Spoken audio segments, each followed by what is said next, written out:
এয়া উহা চাউলৰ ভাত লগত ভেন্দিৰ সৈতে কঁঠালৰ গুটি ভাজি আৰু এয়া জিকা পিটিকা দি মাছৰ আঞ্জা। কেনেকুৱা হৈছে দেখিবলৈ, খাওঁ খাওঁ লাগিছেনে বাৰু?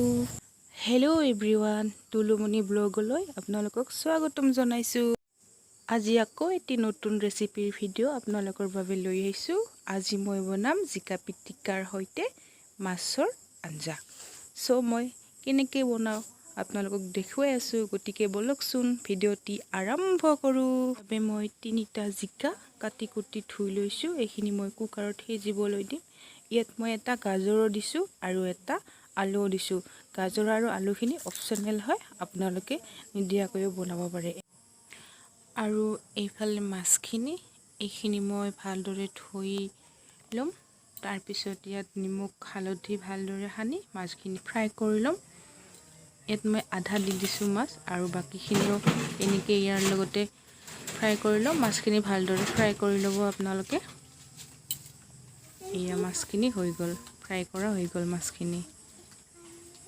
এতিয়া মই ইয়াত কেৰাহীটো গৰম কৰি ইয়াত আগৰে এটা মিডিয়াম চাইজৰ কাটি থোৱা পিঁয়াজ আছিল, সেইখিনি দি দিছোঁ।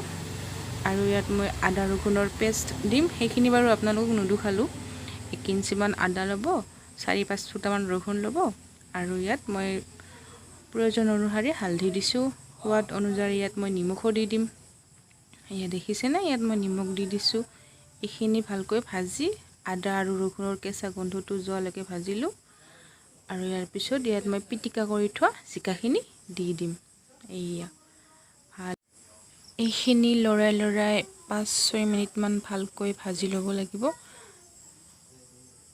জিকাৰ পানীটো যেতিয়ালৈকে শুকাই নাযায়।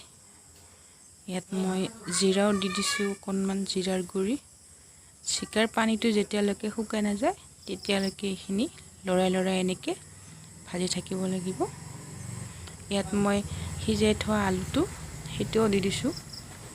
আলুটো বাৰু মই পিটিকা কৰা নাই, অকল জিকা আৰু খিনি পিটিকা কৰি দিছোঁ। এইখিনি ভজা প্ৰায় হৈ গৈছে। এতিয়া পানী দি দিছোঁ। পানীখিনি দি আপোনালোকে ভালকৈ এনেকৈ লৰাই দিব। তাৰপিছত ঢাকনিখন মাৰি উতলিবলৈ দিব।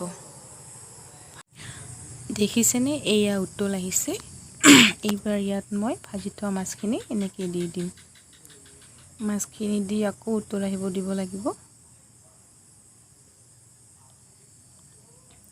আৰু এইখিনি মোৰ ছোৱালীজনীৰ কাৰণে ইয়াত মই জ্বলা দিয়া নাই, সেইকাৰণে এইখিনি নুমাই থৈ দিলোঁ।